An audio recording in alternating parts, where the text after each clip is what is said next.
Today's episode is supported by AIDS-Free Pittsburgh. There are more than 5,000 people living with HIV in southwestern Pennsylvania, and the Ryan White HIV/AIDS program provides support services to help them get the care they need.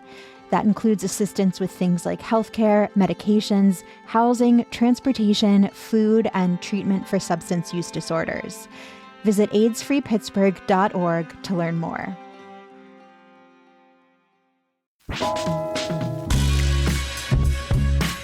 This is CityCast Pittsburgh.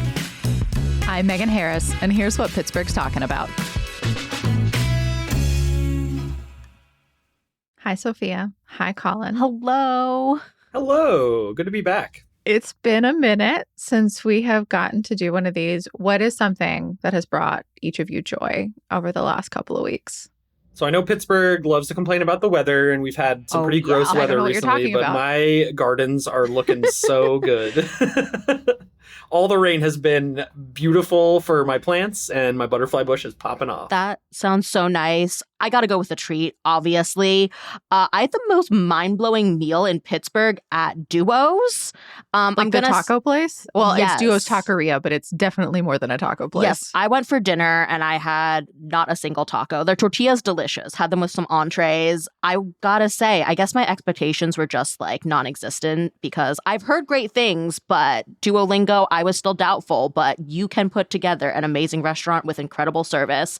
And if you're going soon, I highly recommend this summer squash zucchini dish. The sauce is excellent, and the little blue masa dumplings are so cute and so delicious.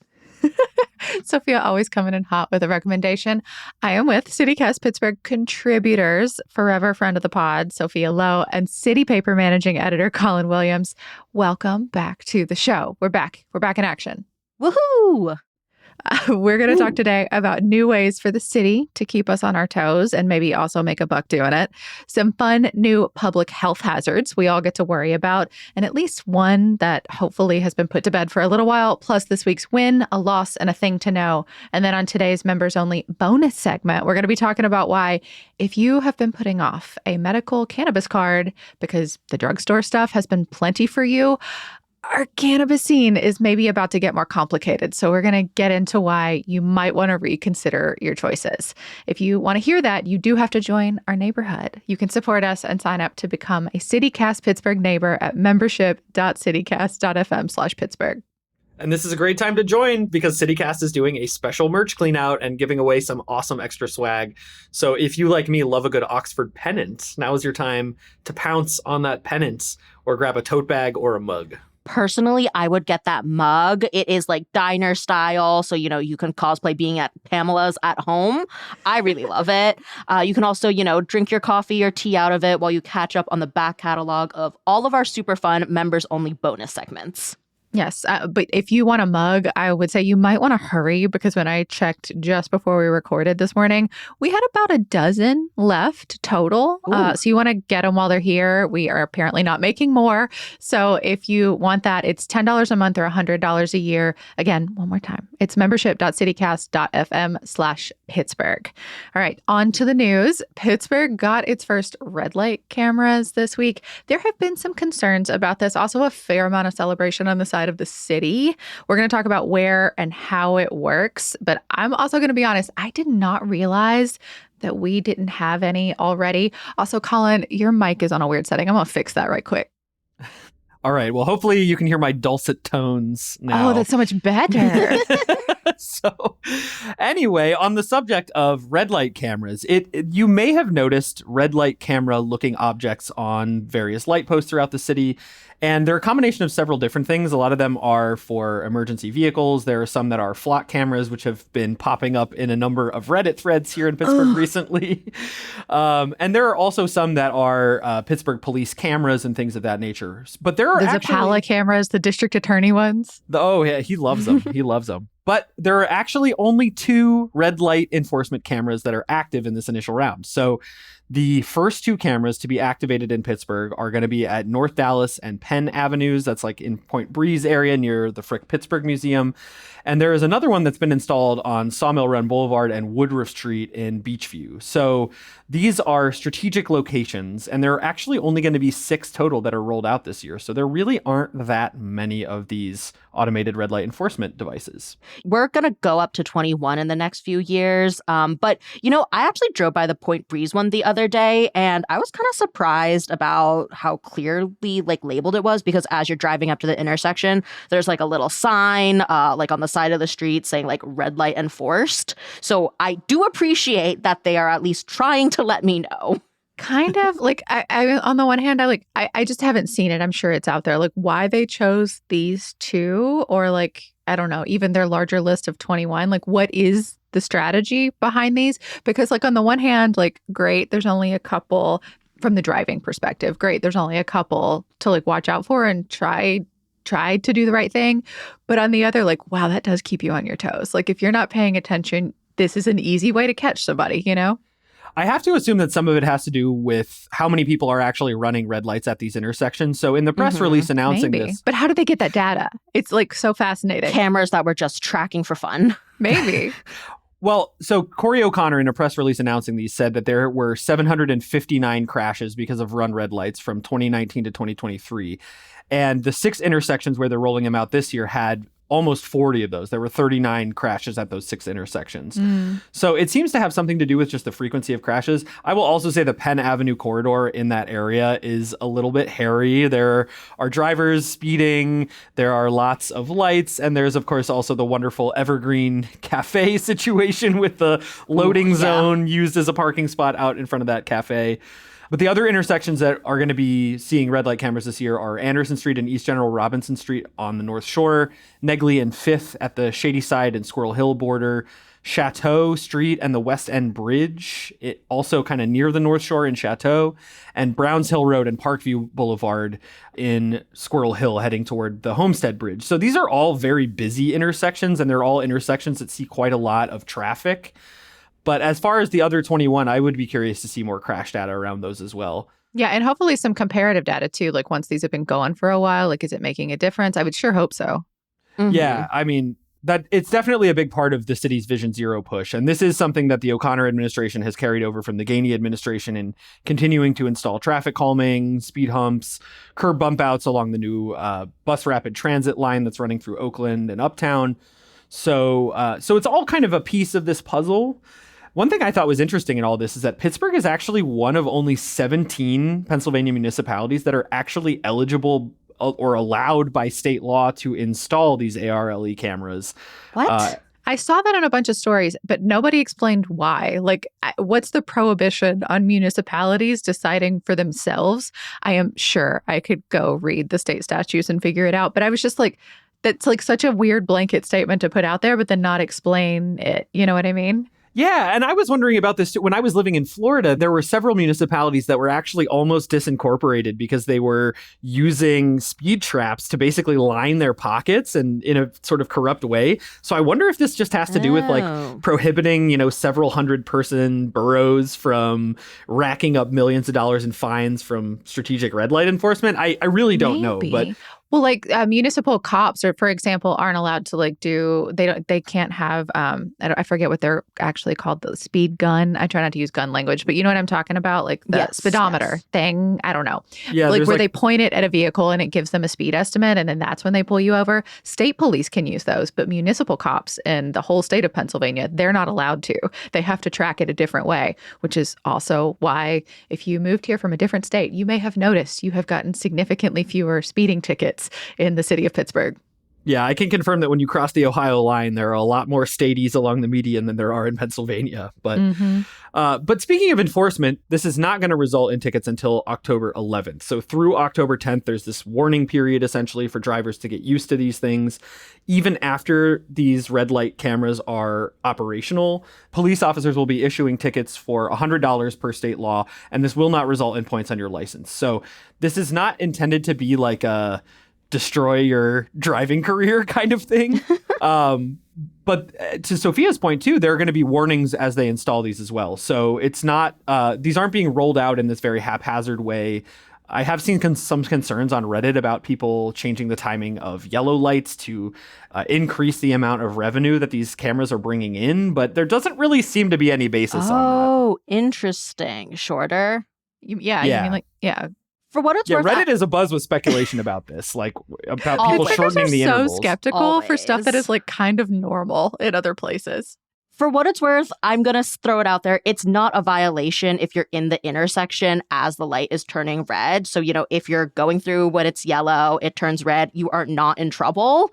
But I do think, the warning period is a nice thing to note, but follow the rule sooner rather than later, because when the other cameras start coming out, that's going to have a 30-day warning period. So they're going to give us less time. No one gets in trouble if you just do what the red light says and don't try to blow through it. That is what everyone should be doing all the time, full stop. Yeah, I mean, I think this is also just a sort of bigger symptom of the fact that Pittsburghers love to treat yellow lights and even red lights as orange if they're sort of crossing under right after it turns from yellow to red. I definitely saw a lot of comments on Reddit very supportive of these to that end, and people talking about specific times where they had almost been hit by people running red lights. But the rhetoric of this from the city has just been all about reducing crashes and making the roads safer. And I think anybody who's driven in Pittsburgh recently can agree with that, at least on a broader level. And, I think there are a lot of challenges to driving in Pittsburgh. The narrow roads, all the bridges and hills, there's a lot more that's complicated besides stop at the red light. The Pittsburgh left. Yeah. And my partner, Jacob, he used to drive for Uber and Lyft. So he came on the podcast a while back to tell us about the 12 rules everyone in Pittsburgh needs to know when driving. So we'll have that link in the show notes if you want to check that out.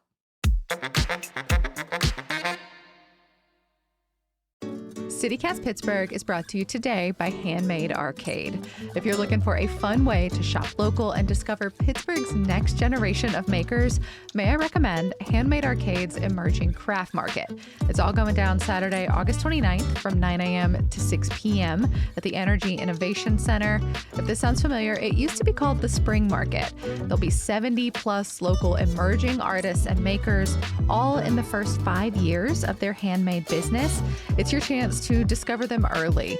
Tap into local talent before they become the next big thing. In addition to shopping, you can also do activities. There'll be live demos, food trucks. Hopefully it's going to be a great day out for friends, for families, and for anyone who loves supporting small businesses. Tickets are pay what you can, but registration is required. Free tickets are available for anyone who needs them. Reserve yours in advance at handmadearcade.org. Come support local artists early in their creative journey and discover your next favorite maker.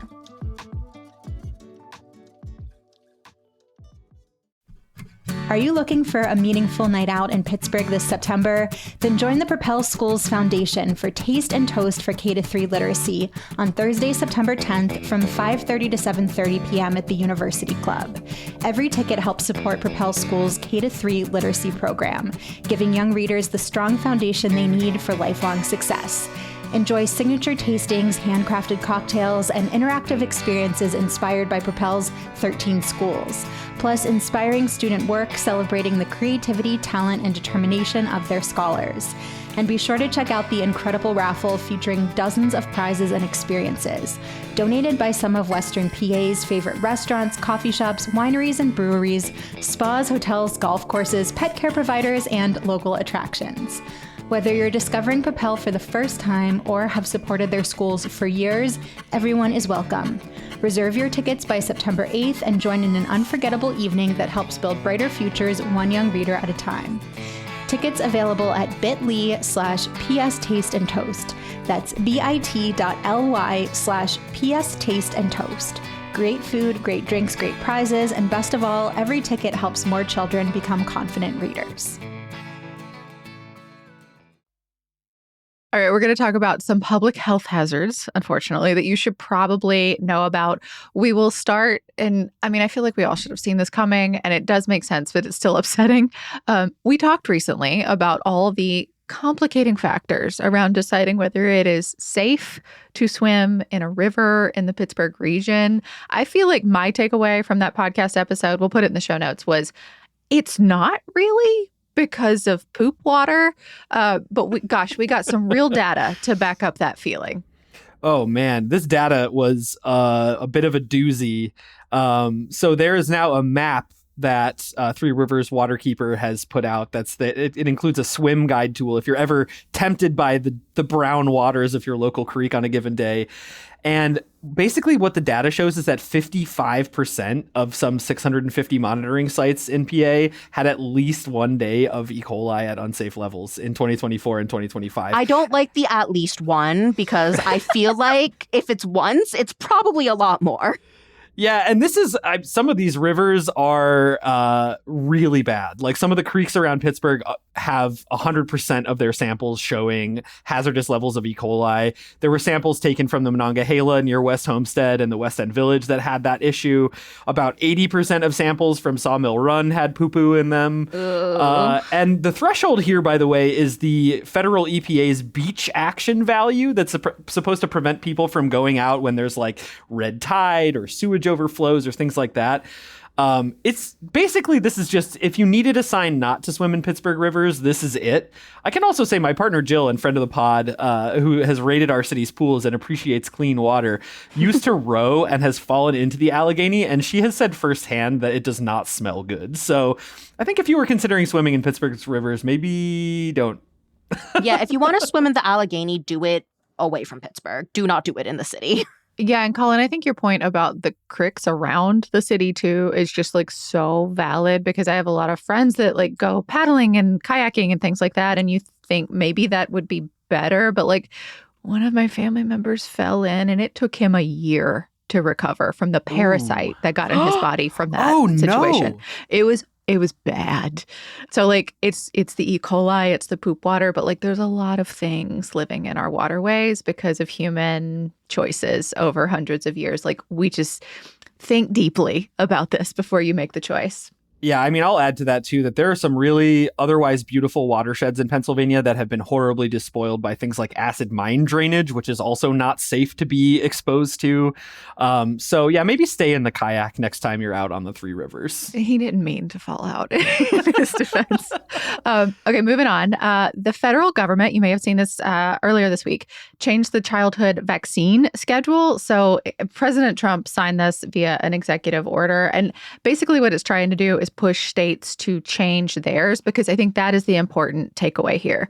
The feds are like saying we're going to change everything around, but like they don't actually have any power to set that rule. Everything about vaccines and the recommendations around them are set at the state level. So Pennsylvania for a long time now has basically been like, that's cute. Y'all say what you want to say. We're going to do our own thing and go off guidance from like major industry groups like pediatricians and other medical science. We're not going to follow what the government says. And all of that, I believe, started during Trump 1 when all of the COVID stuff was happening. And it certainly accelerated during Trump 2 with RFK being in the position that he's in. I mean, I think on top of a lot of things, local pediatric groups have basically been saying that this is not necessarily what they would recommend, and to reach out to you. They've been very diplomatic about it. But one of the things I've seen pointed out about this, too, is that increasing these shot schedules where instead of going and getting them all at once, you're going to 5 separate appointments or whatever. That's a huge administrative burden on a lot of families. Like you have to figure out childcare, you have to figure out appointment schedules and transportation. And they cost money. It's adding a lot on to families' plates. Yeah. I mean, in case you didn't read the order, which like, I don't blame you. Vaccines are typically very safely lumped together in as few appointments as possible, because you are literally injecting a small child. It's like if you have a pet and you've experienced this, you know, it's like not always super pleasant. But the big one that has everyone kind of inflamed right now is part of this order is to split up vaccines that have traditionally been grouped, like the MMR vaccine, measles, mumps, rubella. So it would mean taking what is currently a 2-shot process. A kid gets it at 18 months and then again when they're 4, into 3 separate vaccines that you have to get multiple times over different years. Ooh. Like every time you go to an appointment, that means you're paying your copay. As you said, Colin, like childcare, different stuff. Also, not for nothing, I saw so many pediatricians popping off on social being like, the U.S. doesn't even stock vaccines like that anymore because it's like not a thing you typically need. There are children that take them separately because of allergies and things like that, but like it's very rare and they have to be special ordered. Like we don't even have the ability to fulfill pill disorder. I mean, while we're on vaccines, like, it is very nice to know that Pennsylvania is looking to pediatricians and health experts to sort of set the schedule. But I think it's worth noting, and regular listeners to the show will already know, Pennsylvania recently released a tool that shows school immunization rates. And a lot of them in Pennsylvania are actually well below the threshold for herd immunity against diseases like measles. And that threshold is 95%. That's still scary. Yeah, so I'm doing some reporting on this right now, and we'll hopefully have a story out early next week about some of this data. But setting aside all of the Mennonite schools in the state that have vaccination rates, in some cases below 30%, Allegheny County does have a couple schools that are really lagging their peers when it comes to the rate of vaccination. Harvest Baptist Academy is one school in Allegheny County where state data shows that less than 50% of their pupils have been vaccinated. Oh, no. Against this is specifically the rates of MMR vaccinations. I think they're still pretty low on the diphtheria, tetanus, and pertussis vaccines. Mm-hmm. And there are actually a couple schools in the public systems that are below 70% as well. So there are some school buildings in East Allegheny, Penn Hills school districts, and Pittsburgh public schools that actually have buildings below 70% of vaccination rates. And this is also excluding schools like parochial schools, some of the smaller Catholic and Jewish institutions in Pittsburgh that actually don't really have a lot of data around them. So I was pretty surprised when I first saw these numbers. On a slightly better note, I would say Butler County fared much better. Their systems actually, all of the school systems that provided data show that over 80% of their pupils have been vaccinated. So it seems like some of the places where we're seeing a population boom are having parents, get their kids immunized against some of these diseases. But stay tuned for more from City Paper next week once I dig into this a little bit more. Yeah. And I mean, there's also a state tracker if you're curious about how measles may be affecting your area. Like right now, I'm looking at it. It's saying 258 total cases, which is up almost 60 since we talked about this last week. Oh, man. We'll drop a link in our show notes to our recent podcast just about the measles outbreak itself, like what's happening and really how state vaccination data gets collected, gets calculated, and all the complications around that. Because, spoiler, it is not going how it's supposed to go. But moving on to the win that you mentioned at the top of the show, Megan, the Department of Justice, DOJ, is no longer bugging us for patient records. Hooray! Yes. Big deal. In case you missed it, last summer, the Trump administration demanded patient records from UPMC and a bunch of other hospital systems, about 20 of them. They wanted information about minors who were getting gender-affirming care. The Trump administration said they were looking into things like off-label drug use and billing discrepancies. Sure. Yep, sure. My exact same eye roll. And here in Pittsburgh, patients and their families actually challenged the administration. They were repped by the public interest law firm, and we did a whole podcast with someone from the firm if you want to get into the details. But the short version is that a judge denied the DOJ subpoena in December and then again in March. And then this week, the good news is the DOJ withdrew its appeal, but they didn't explain why. But regardless, that means this ruling is final, and UPMC officials say that they never gave the federal government any patient info. That is super important.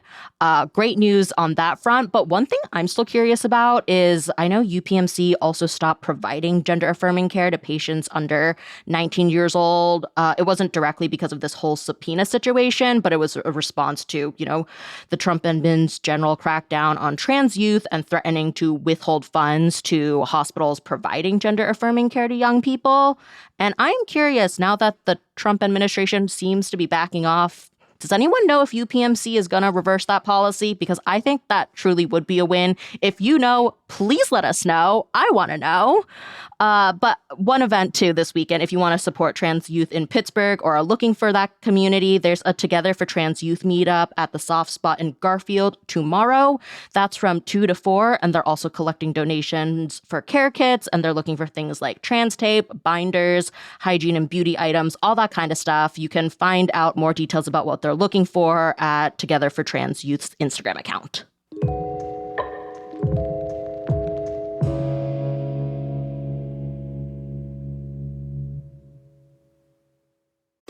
CityCast Pittsburgh is brought to you today by Handmade Arcade. If you're looking for a fun way to shop local and discover Pittsburgh's next generation of makers, may I recommend Handmade Arcade's Emerging Craft Market. It's all going down Saturday, August 29th from 9 a.m. to 6 p.m. at the Energy Innovation Center. If this sounds familiar, it used to be called the Spring Market. There'll be 70 plus local emerging artists and makers, all in the first 5 years of their handmade business. It's your chance to discover them early, tap into local talent before they become the next big thing. In addition to shopping, you can also do activities. There'll be live demos, food trucks. Hopefully it's going to be a great day out for friends, for families, and for anyone who loves supporting small businesses. Tickets are pay what you can, but registration is required. Free tickets are available for anyone who needs them. Reserve yours in advance at handmadearcade.org. Come support local artists early in their creative journey and discover your next favorite maker.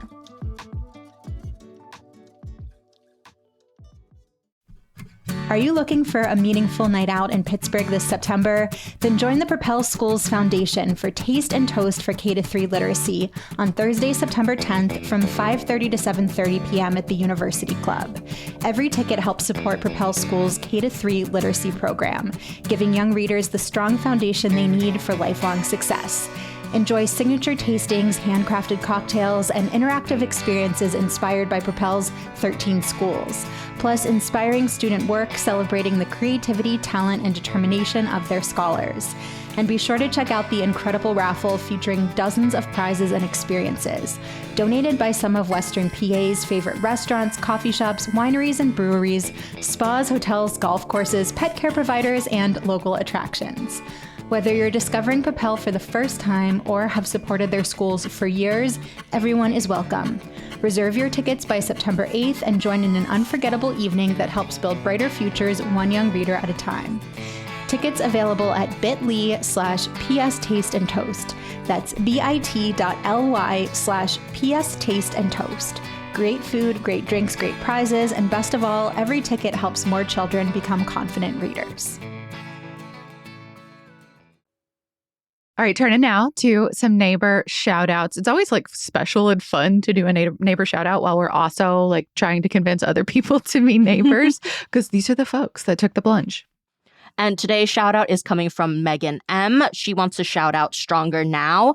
Megan says that this is a super supportive, women-focused gym in Squirrel Hill. And Megan talked about her experience with the owner, Mindy, who is super great. Mindy's going to set up a meeting with you before your first class, so she makes sure she understands anything you need, any certain like modifications. Like Megan M talked a little bit about how when she went back to working out postpartum, Mindy gave her alternatives. So love that kind of gym environment. Thank you so much, Megan, for sharing your recommendation. And if you want to share your favorite local business, nonprofit, sandwich, like intersection that you think needs a red light camera, you can do that by becoming a CityCast Pittsburgh neighbor. You can send us your shout outs. We will read it here. We'll also put it in our newsletter. And if you join now, you get one of our classic swag items. So that's membership.citycast.fm/Pittsburgh. And welcome also to our newest neighbors. Y'all are rolling in. We so appreciate it. Charmaine M, David H, Jody M, Sarah B, Paula J. Thanks y'all for being part of the neighborhood. Enjoy your throwback swag. Definitely. We've got now a win, a loss, and a thing to know. Sophia, I already know what you're excited about. When the baby lion cub has been dubbed, the zoo did this whole contest to name the new baby lion cub, and her name is Kiazi. It means potato in Swahili. So the name is a nod to, the natural habitat of where you would find an African lion in the wild. Plus Kiazi's dad, his name is Hondo. He is from the Idaho Falls Zoo. So, Idaho, potatoes. Oh. It's very cute. I do think we need to shout out like the baby's mom too, though, because I keep seeing every story praise Hondo, talking about how the baby was named in his honor, that the baby loves Hondo's mane, and like all of that is so cool. It's so great. But then every photo that the zoo releases is that baby girl playing with her mama Scarlett. So like shout out Scarlett. I'm just let's pour one out for her too. Well, if you want to see Kiazi, I'm just in it for Kiazi because small cat, cuter, in my opinion. She is out and about in the outdoor habitat now. So if you visit and she is feeling playful, maybe you'll see her romping around there. This was also a good win for the zoo itself in that they had about 1,100 name ideas submitted, and this naming contest actually ended up raising almost $6,000 for the zoo. So they managed to get about $5,700 in the process of naming Kiazi. So good way to benefit, I guess, some of their local programming. Definitely. We also have a loss. Pittsburgh was once again named the cloudiest city, or I guess like we get the fewest days of sun. I feel like we get one of these, like, I don't know, like it's been almost every year, I feel like, for a while from someone. And this past week was proof. I saw the USA Today article say that we get an average of 2,021 hours of sun a year, which is less than a quarter of the year. Can confirm. And December's the worst month. We get about 8 days of sun then. If you want a comparison, I was surprised that Seattle is third on the list. I always think of that as like a very traditionally cloudy city. And Philly got number 10. So Pennsylvania, only state that has 2 cities on this list. We're number one. We're number one. So rude. But this article also explained why we get so many cloudy days, and I did find that really interesting. So one reason for the clouds is the lake effect. And when cold air goes over warmer parts of the Great Lakes, it makes clouds. And, just sort of based on where Pittsburgh is in comparison to the Great Lakes and the Hudson Bay, storms stick around for longer. And we also do not get as much dry air to clear out the skies. Yeah, we certainly haven't been getting much dry air this summer. It has been humid in addition to being cloudy. I will also say this goes a long way toward explaining why the other day when I walked out of a parking garage, I literally had tears forming in my eyes because of the sunlight. I'm just like, get me back in my hole. Every Pittsburgher's like that, I swear. I also think forever one of my favorite Pittsburgh facts is that PPG, the company headquartered here, used to be Pittsburgh Plate Glass Company. Now they do paints. But they named one of their paint colors, a while back now, for our very commonly overcast skies. It's called the Pittsburgh Gray, or some people call it Pittsburgh Pantone. It's not actually Pantone. But anyway, I think they nailed it. It is exactly the color of our skies. Their description on the website says it is a perfect paint color for a living room area. If this is what I see outside, why would I bring it into my own home? I don't know. I think maybe they were leading into the millennial gray era because that's when that happened. Well, one thing to know that we can end on here is that there are some Steelers who are up for consideration for the Pro Football Hall of Fame. So several Pittsburghers and former Steelers are now eligible in 2027. The induction class for the class of 2026 was this past weekend. And now they have just released a list of who's eligible for consideration in the next round. And it includes some pretty big names. Yeah, because you got to be retired for at least 5 years to be in contention. Right. And people who have now been retired for 5 years who have either roots in the area or who played for the Black and Gold include Ben Roethlisberger and Rob Gronkowski, who many folks may remember is a Woodland Hills High School graduate, and his family also owns G&G Fitness here in the area. I'm pretty sure. I haven't seen that reported, but I'm almost certain I've heard that before. He was a Patriot, of course, so I think Steelers fans are supposed to hate him, but he's also like so ubiquitous here, even though I think he only lived here for a year. Yeah, he played for Woodland Hills in like his final year of eligibility in high school. Yeah, and that so he was like a senior there. They had to fight to get him to be allowed to play. Like at first, like the WPIAL, the governing body for Pennsylvania athletics, was like, I don't think this transfer is correct. And Woodland Hills got them to let him be able to be on the team. Yeah, to their great advantage, too. Some of the other names on this list, though, are a little more controversial. We have also the likes of Le'Veon Bell, who it was pointed out has actually the lowest running back score of somebody who's been considered for this position. I think the sort of minimum threshold for Hall of Fame induction was like 40. Also, Antonio Brown is now eligible. Probably worth noting that he is currently awaiting trial on second-degree murder charges. And so that seems like it might cast a pall over his nomination. Yeah.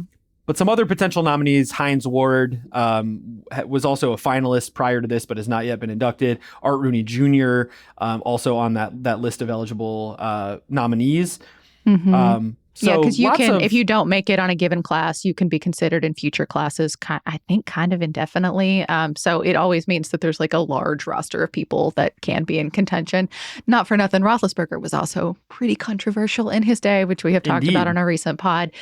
Whether he should qualify as a villain or not, we'll let you decide for yourself, but we'll put the link in the show notes. But this dovetails also with some other football news. The Steelers franchise was valued at $8.7 billion recently. There was also this NFL draft report that came out, but I think we maybe can all agree on the fact that it seemed extremely vague, and I was really not so sure where they were getting some of these numbers from, or I know. I think who it's so got that funny. Yeah, Visit Pittsburgh claims that there was $177 million of economic impact for the region for like the NFL draft, but they haven't put out like a full report or explained how they came to that number. Trib Live has a good article about this and the things we do know, like we know PRT ridership numbers, for example, but Visit Pittsburgh, they say that this number came from studies from independent companies based in St. Louis and Chicago, but they haven't released those full studies, not to the public and not to officials either, because the spokesperson for Mayor Corey O'Connor said she hasn't seen those studies. The council members that Trib Live contacted also haven't seen the full studies, so who really knows? Coghill said the exposure nationally was still a positive, but we don't know the numbers. That's not a number. That's my favorite part, is the mayor's office being like, I don't know, we're taking their word for it too. Like, why does Visit Pittsburgh just get to say stuff? And like, they're funded by taxpayer money. They should have to show their math. It drives me nuts. Yeah, I also want to know. I mean, this is in keeping with this whole draft process where the math around like how many people were going to attend and how big of an impact it was going to have was like pretty fuzzy in the run up to the draft. Because I think, many listeners will remember they were claiming some 700,000 people were going to visit Pittsburgh. And a lot of that was like counting people twice or counting, each day separately. So I don't know about the NFL draft. I have not come away from this feeling like, boy, we made out like bandits from that whole experience. The Visit Pittsburgh report says that over 800,000 people attended the draft. So if we get to host the draft again, which everyone has made it very clear what they would like us to, I'm hoping Pittsburgh learns many lessons from this whole process. That is it for today's show. CityCast Pittsburgh neighbors get to stick around and hear our thoughts on this potential new hemp ban and whether you need to rush out and get a medical card or not. If you are not yet a member, you can join today for fun merch, extra bonus content like this, events, and more. Membership.citycast.fm/Pittsburgh. And don't go anywhere. In just a second, you are still going to hear a conversation sponsored by the Water Lantern Festival, featuring CityCast content director Andrea Salenzi, our big boss, talking with Tess Rouser, the festival's marketing manager. Hey, CityCast content director Andrea Salenzi here. There are some things we do outside that I look forward to all year long. Picking apples in the fall, winter light shows, food festivals on a really hot summer night. And I'm here to suggest a new tradition you're going to have to experience for yourself. Releasing a glowing lantern into the water at sunset, right in the middle of your beautiful city, surrounded by hundreds of your neighbors doing the exact same thing. That's what I'm talking about today with Tess Rouser, the marketing manager for the Water Lantern Festival.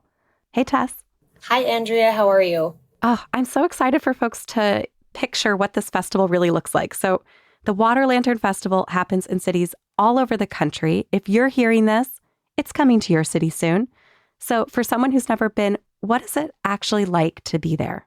The Water Lantern Festival isn't your typical festival. Yes, when you arrive, there are food trucks and local vendors. There's family activities, games going on, a scavenger hunt. It's very lively, fun, upbeat music going on. But the event definitely turns inward and more reflective as the night goes on. It really pivots and the music changes and the whole vibe changes. So it's almost the best of both worlds. Guests are encouraged to write on their lanterns, and everyone gathers by the water at sunset to release their lanterns. That's definitely the peak of the event.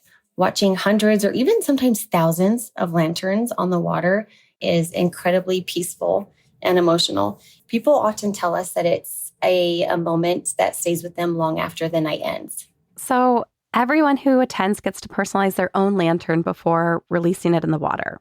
What have you seen people write or draw on their lanterns? Yes, so each ticket comes with a lantern that comes with everything you'll need for the evening. Your markers, the biodegradable paper that you can write on or design. And that's one of the most important parts of the event. People write, all kinds of things. Messages of love or hope or remembrance or gratitude, or sometimes people are setting intentions or goals for what they want to do that year. More of a personal story for me. I lost my nephew 3 years ago, and there was a lantern festival near me on his angelversary 2 years after. And it was the most incredible and meaningful experience that I was able to have with my family, where we came and remembered him and honored him and shared stories about him and released it onto the water in a glowing just moment of remembrance. But honestly, we see so many things. We see lots of proposals. There's nothing like seeing someone down on one knee proposing in front of just thousands of lanterns on the water. So it's fun because every lantern tells a personal story, but when they're released together, it becomes a meaningful and powerful shared moment. So it's shared grief or shared celebration. It's kind of all of it. It is. It's all of it. You'll see names, you'll see dates, hearts, drawings, but even sometimes just a single word that holds a lot of meaning. So when you look out at the crowd at one of these festivals, what do you see? Is this families, couples? Who's the attendee? It's really a diverse crowd, which is something we absolutely love. You'll see the families with kids, couples, friends groups, lots of girls' nights with their charcuterie boards and blankets and pillows that they brought to set up camp for the night. There isn't one type of attendee, and that's something we absolutely love. So it definitely brings together people from all walks of life. Can you give me the scale of Water Lantern Festival? Like, how long has this been going on? How many cities have you been to? How many people have released a lantern into the water? Yes, we actually just surpassed our 2 million lanterns being released into the water. So the largest lantern festival of its kind.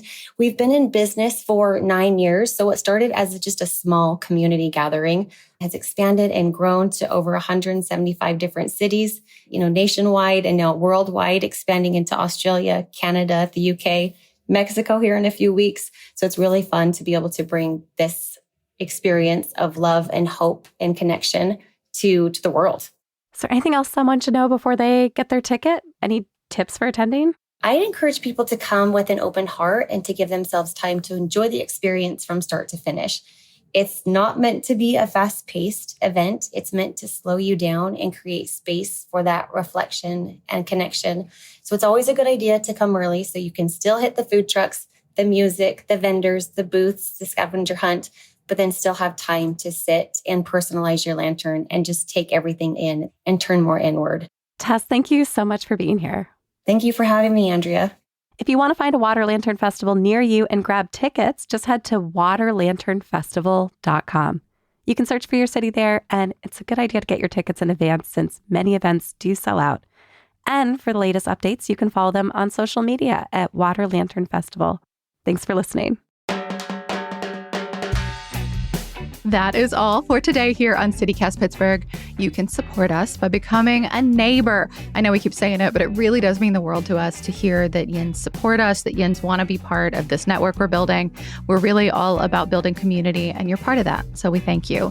If you want to join the neighborhood, you can do so at membership.citycast.fm/Pittsburgh. Our music this week is by Los Mocochetes, Aaron Taylor Waldman, All the Kimonos, Bagel, River Run Dry, Sven Lindvall, and Sarah the Instrumentalist, with additional mixing by Tyler Lindgren and tunes from Epidemic Sound. Mallory Falk is our executive producer. Our interim team includes roving producers Laura Satsui, Laura Kondarajian, and Elizabeth Kama. Post-production by Adrienne Gonzalez, and I'm your host, Megan Harris. We'll be back on Monday with more from around the city. Have a great weekend, y'all.